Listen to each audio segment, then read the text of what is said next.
All right. So, looks like Hong Kong's making some changes. They're putting some stuff into play. It looks like they're trying to remove any semblance of democracy that they have over there. Um, this is Hong Kong leader Carrie Lam on Monday said that the city's government fully welcomes changes to the city's electoral system that will substantially increase central government control over Hong Kong politics and excludes critics of Beijing. Chinese authorities have said the draft decision before China's National People's Congress would mean that largely pro Beijing committee that elects Hong Kong's leaders would also choose a large part of the legislature to ensure the city is run by patriots. We love that word. The election committee could also have the right to vet candidates of the legislative council, weeding out any people suspected of being insufficiently loyal to China and the ruling Communist Party. Currently, half of Hong Kong's legislature is directly elected by voters. Although the resignation of opposition legislators to protest the expulsion of four of their colleagues for being unpatriotic means the body is now entirely controlled by Beijing loyalists. They're also going to be increasing their election committee from 1,200 to 1,500, and the seats of the election committee are now reserved for directly elected district councilors that will also be eliminated, further cementing Beijing's control over the body. And the legislative council will go from 70 to 90. So they're going to elect everybody. They're not going to let the people talk anymore. They're done with the protests. They're done with all this stuff.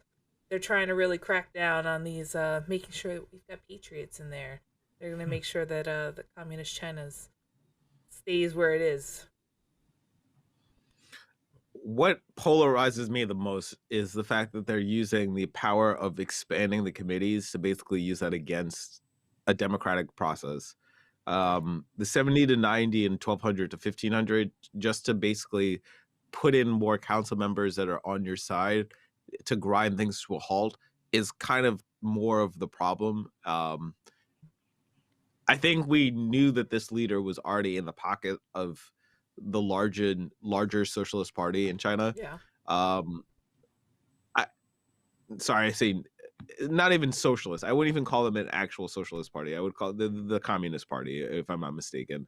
Yeah. Um, so yeah, I mean, what is there to say other than it seems like they're just trying to clamp down on the protests as much as possible again, and this is going to be like a revolving door for China in their history. They're going to go through this period, at least for now, for the next, probably for another cycle, because we're not going to step we're not supposed to step in. It's just such a large country. um Well, they there's already not got much. rid of all the opposition as well, too, haven't they? Everybody that was opposed, anybody that was slightly like liberal or trying to get them out of this communist situation, they've kind of already squashed them, arrested them, or they fled. I It's so hard because it's almost the politics of China, and like I don't know how to feel. I know I obviously would love democracy over basically oligarch rules. Like this is how you squash dissent in an area. You basically say, we're going to push out all the people who aren't loyal to us, through as many legislative processes that we know of. So I don't know what we do, because we can have an outcry about it, right? That's all we can do, right? We can just speak on it. I think it's really going to be up to these protesters too. You know, they might end up having. I mean, there's a lot of protesters still, and they're going to do their best to bring the hammer down on them, which is really what this feels like, as a way of bringing the hammer down to let them know and trying to just squash them completely and let them know that we're going to fix the system. We're going to fix it against you. We don't care what you want. We're going to tell you what you want. And it's disheartening, it really is, especially with all these protesters, and all these people that are saying this is not what they want. They don't want this anymore. Do you feel like a lot of this is relevant to us here though? Because like I feel like some of the techniques that they're doing, I don't want to say it's the same because it's far from very different, but I feel like politically they're trying to do like a lot of similar things, but in different forms of fashion, like to like kind of keep us from being able to vote or protest and so on and so forth. I think what they're doing over there is a lot more extreme, maybe, and more in your face. But I feel like they're kind of like subtly trying to work towards doing that here, especially like with uh, the whole filibuster situation. I think it is where you have to have the 60 votes or whatever it is. Like they're making it seem like everything's got to be like kind of, they don't want they don't want us to have a voice in any way, like either politically or, like by voting or whatever it is, or by like protesting or anything. So like, do you feel like we're going in? I wouldn't say necessarily in that drastic of a direction here, or do you feel like how do you feel about it? Well, you can go into much more into voter suppression and the fact that a lot of these Republican governors have been signing laws. I think it's not a lot at this point. I think it's only two have signed laws in that it's basically say that there's going to be no mail-in process for those Yeah, places and yeah, restricting voting. So but I actually think it's more interesting that China's using one of our tactics in their positioning, like increasing it from 70 to 90 is making the filibuster. They're basically they're instituting a filibuster by doing that. yeah, They're going to yeah, add in an extra 20 people, and even if the somehow a democratically a non-communist party non-loyalist gets into office, you're going to need 45 of them instead of needing 35 of them. It's that simple process of like But knowing how to run the numbers. But that's the thing. They've even narrowed it even more because they're not going to allow any non-patriots to be in there because they're the ones going to be Yeah. voting it in. So if you're not already a patriot in there because they've already gotten rid of a bunch of people, so you're already a patriot if you're in there still. You're only going to vote your own people in. That's like letting the Republicans over here have free reign to put whoever they want in charge. Oh wait, didn't we have like 4 years of that? So it's We've kind had of going more to years be of that than that. yeah. So it's kind of like it's gonna be pretty bad over there. But it's funny because we tried to put in our 2 cents about what's going on over in Hong Kong, and they had some choice things to say. Semi-autonomous Hong Kong is an internal Chinese issue that no foreign country has the right to intervene in. And Zhang Xiaoming, Deputy Director of Hong Kong and Macau Affairs Office of the State Council. Sorry if I butchered all of that. I don't know that after the storming of the U.S. Capitol on January 6th, how the U.S. has such moral capital to point fingers at the election institutions of Hong Kong. Shots fired! Shot fired! A statement from the U.S. Secretary of State Anthony Blinken condemned what it called China's continuing assault on democratic institutions in Hong Kong. It followed Thursday's approval by China's rubber stamp legislature of a plan to increase Beijing's control of Hong Kong's legislature is chosen. So yeah, they said, "Shut up, U.S. You can't tell us shit after what happened over in your country. Don't be mad at what we're trying to do here because we're trying to do it better." yeah. I feel like they're pushing the envelope and everywhere. Like all these different countries, including ours, see what they can get away with the public. You know what I mean? Like, oh, you can't do this, you can't do that. And I just feel like that's just like becoming like a norm. Like Trump has made it a norm since when he was elected. He was just pushing the envelope on what he can get away with, and like I guess other people are saying, well, hey, if he could do it, or if like he's seeing other countries do it, they're just feeding off of each other. And Yeah, it's just I agree. crazy. It's wild. What I do you agree. think, Ant? Well, I'm just reading this article a little bit. So I'm just reading that most of Hong Kong's prominent pro-democracy advocates are currently in jail or in self-exile. Of the 47, only 5 have received bail. On Friday, 21 activists were denied bail last week, appeared in court for a bail review. So I'm just more trying to learn a little bit more about this. Yeah, some of Um, those people are never getting out of jail. They said they might be in jail forever.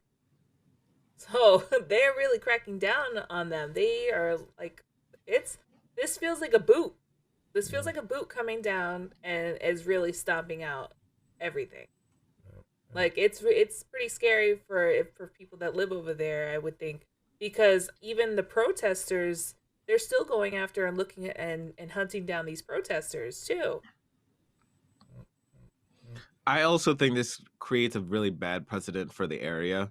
And I mean, by the area, I mean most of Indochina, that the strongman philosophy seems to be winning out in a lot of these areas. I mean, obviously, Russia has been paying attention to that for the last 20 something years with Putin. But a lot of I'm hearing a lot more stories from, I would say, the Asian continent, etc., even South Asia, obviously, um, that we're having these like strongman positions occur where a party will take over they want to retake over an area. We were talking about Myanmar a couple weeks ago, um, and it seems like the military just decided, no, we're coming back into control.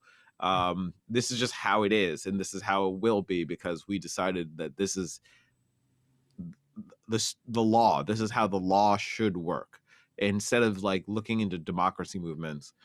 So it's very difficult because I'm not at the point where going into countries is part of my ethos, but it gets into a what do we do in these countries where pro democracy movements are being stomped out all across the board. Well, I wouldn't underestimate, especially in China with their overwhelming population. I wouldn't underestimate the potential for these protesters to really make a play of taking their country back. You know, that's really where they have to be afraid too, with putting all these new rules into play against the people. They are overwhelming majority over there, when it comes to how many people would like to have this change. So it's gonna be difficult. I wouldn't put it past protesters. I mean, they have been trying to actively stomp them out, and they have been seeking them and going after them. So it's scary, but at the same time, I wouldn't put it past them to try to really take their country back. They might ignite a whole new set of fires and protests with this legislature that they're trying to pass, with them putting in their people. It's nice that they can try and say it, but there's a lot of people over there, and there's a lot of people that want change, and they have the numbers at the moment, so they might be able to actually turn it around. But I don't know. There's not much that we can do, and it doesn't look like we want to do anything, especially with Biden's administration. I don't think they're really going to try to ruffle any feathers. I think they're No, and banking. it would be sorry, please. I was gonna say I think they're banking on the fact that the citizens of the everybody here, there, and wherever the citizens of each country, they want to do something, but I think there's a huge fear of like disruption. Like if they disrupt things, especially now with COVID and everything else going on, they're taking advantage of that fact. I mean that's just one aspect of it. There's probably other reasons why people are fearful of it. Because like I wouldn't want my food or any of the things that keep us going disrupted.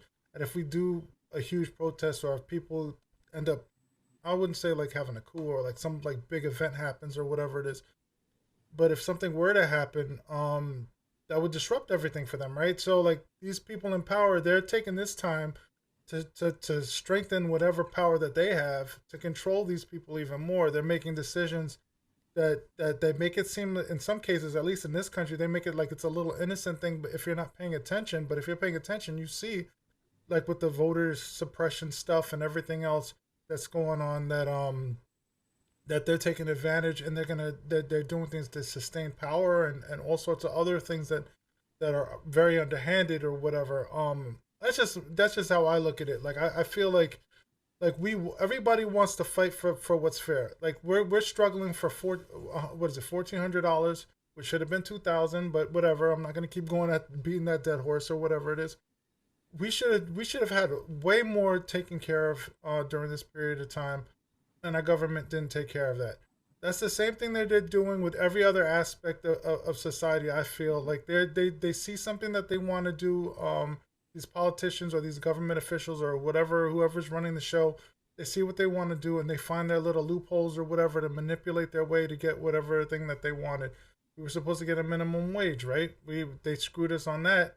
They vote they knew that we were desperate. When we heard it, we were like, yeah, we'll vote for that, and then they screwed us over. You know what I'm saying? And I feel like in a lot of these countries, it's just a different it's just a different thing that they're doing it based on.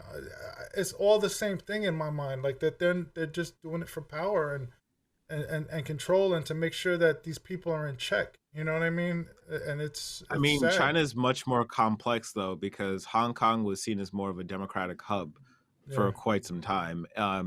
It had relations with other countries that were different than mainland China, as they just like to call it tangentially. But Yeah. I think it's more important that what Teresa's saying is very relevant, because China's policies pretty much dictate what happens across the region, Mm. and it's like a bully pulpit that the Communist Party that is there has right now, and it's in a way that is basically non-democracy. So we're basically contending that democracy should be the overlying political thesis that we're under, and Yeah. basically they're saying no. We think that communism under a one party system is the only powerful way to run office. And I don't know what we're going to do as a people, because as a like I don't think the UN can do much about it. um in reality, what can the UN do about I think this right now situation? that they're putting something up that's giving at least avenues for people to try to escape from the wrath that's coming, because they even said the legislation criminalizes succession, subversion, collusion with foreign forces to intervene in the city's affairs, and terrorism. So that might just be another way for them to go after more people. So I know that there are some avenues that they're having. I don't know if it's through the United Nations or just other neighboring countries that are actually letting a lot of people come over, that they are afraid of this retaliation by this legislative council and everything like that. So, uh, at least there are ways for these people to try to, I don't want to say save themselves, but at least, try to avoid this permanent jail time that they're talking about until they can try to get organized to take this back, which is really the only thing I can see is if they amp up these protests and they really try to go after the country the way that it sounds like it needs to happen. You think that's gonna happen though? I feel like there's too much of a threat for these citizens in their mind. Like I would love them to do all that stuff because I think that's what they need to do. But you know what I mean? I Like, mean, it's happened before. The people have taken their power back forcibly. mm, I mean, and I can't tell anybody else to start their own revolution, but at the same time, you can't say that it's a hopeless situation either. There is hope for that, and there are countries that have succeeded in what we've thought of as hopeless situations to be able to take their country back. Which country was it?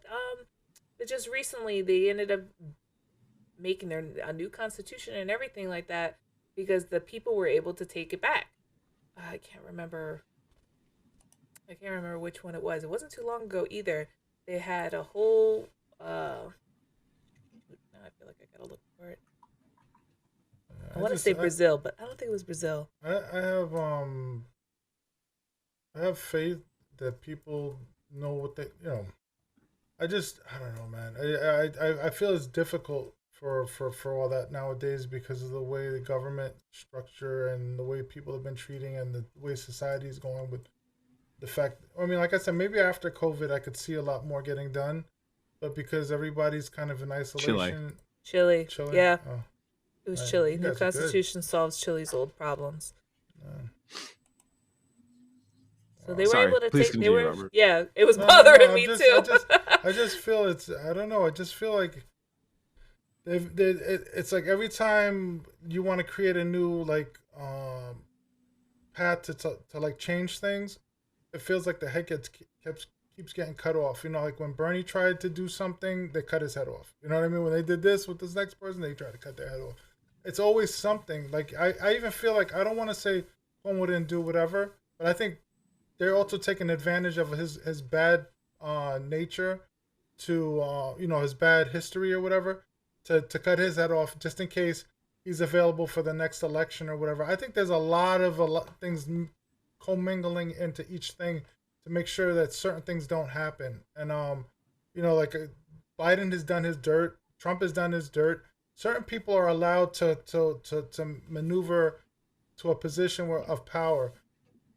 If you don't have that specific, like in my mind, from what I feel, I don't want to say it's true or not. It's just my opinion. If you don't have a certain kind of demeanor or relationship with certain people in politics, they cut you out. The minute you get into a certain place, they'll cut you the hell out.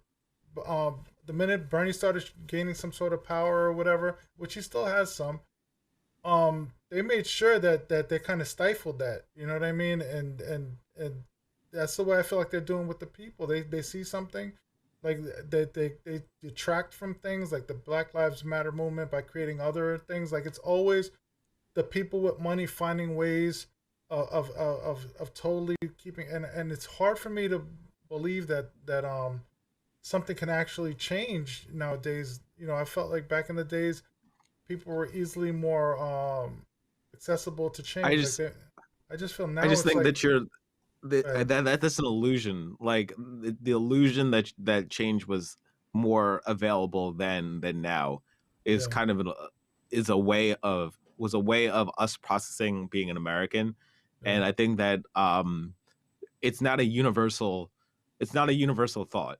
yeah, We forget that the way that a lot of countries feel is this circular nature, that things only get better over time after repeating this damn same cycle over and over and over and over again. yeah, um so I think we have the privilege of being able to say that there's not any hope in this situation.